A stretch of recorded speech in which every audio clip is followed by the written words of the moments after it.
So, topic number two, another key is to understand and recognize that getting to a high level hockey is a marathon and it's not a sprint.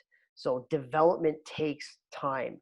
Getting good habits takes time. The recruiting process, for the most part, it takes time. I don't want to watch you once and then make a decision on you. I want to watch you in a game setting. I want to watch you in practice. I'm going to do my research on you and talk to anybody and everybody that I can to find out about your play, to find out about your character and everything. So I just think to have a recognition that it's a marathon and not a sprint is so, so important. Okay. And we'll go through a little bit of why that is. Okay.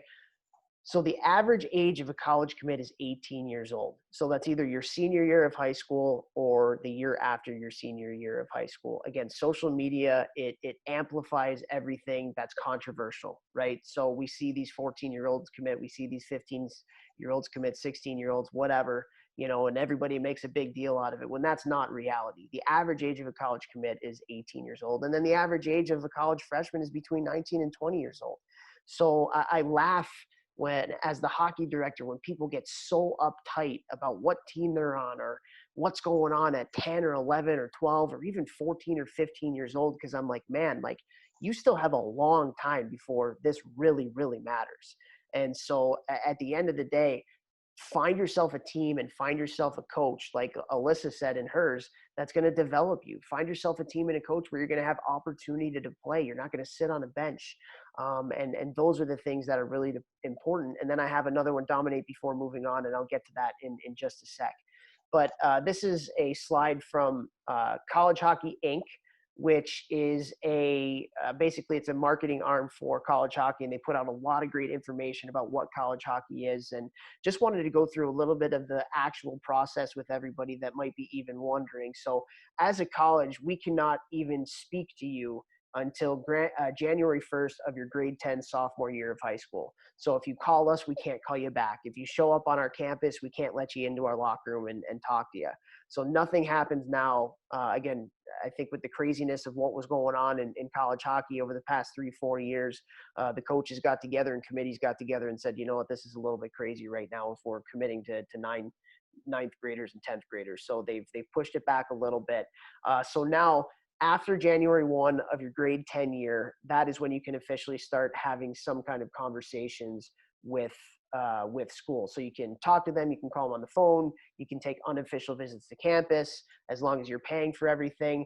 If I think a lot of people had their way, that would even be farther back. But because we're competing in college hockey against major junior and the CHL, who have their drafts at either the Bantam or the midget age, it's a reason why it is a little bit young where it is. So, and then the next date that's important is August 1st, going into your grade 11 year, your junior year of high school. That's when schools can actually verbally offer you a commitment to their school, and you can start taking official visits to campus and where the school can actually pay for it. And then finally, beginning in grade 12, your senior year, that's when you can sign your national letter of intent. And that's when it makes everything actually official. So when it's verbal, there's no real binding agreement other than your word and the school's word, which today is not mean a whole heck of a lot sometimes. But national letter of intent is the one that really matters, and you can't sign that until you get into your grade 12 year. And again, like you see at the top there, 18 is the average age that Division I players commit to schools, and then most of Division I players commit while playing junior hockey. So it's not even midget hockey where most of the kids are committing, even though that's what a lot of people think is how it goes nowadays. The last thing I want to talk about when it comes to this, and I have a clip here from our conference from last year, and this is Scott Bartlett. He's an NHL agent. He represents probably his most notable guy right now is Cale Makar, who's pretty dang good at hockey. And what he talked about is how important it is to dominate levels. I think so many times we think we need to, play up a level, or we need to play an older level, or any of that kind of stuff.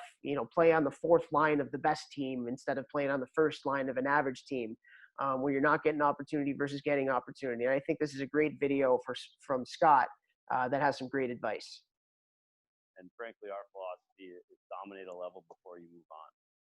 Just because I've found that, you have all these psychological benefits to these kids that if they learn to really be the guy and expect that of themselves, that'll translate even if the skill set. And as Ryan said, the game changes from Pee Wee to Bantam, and Bantam to midget, and midget to the NHL.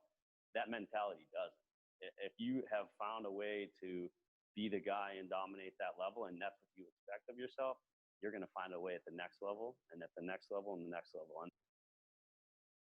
So I think that's just incredible advice right there. And I don't even want to say much because I think he said it best, but it just goes along with the fact, take your time. It's a marathon. It's not a sprint.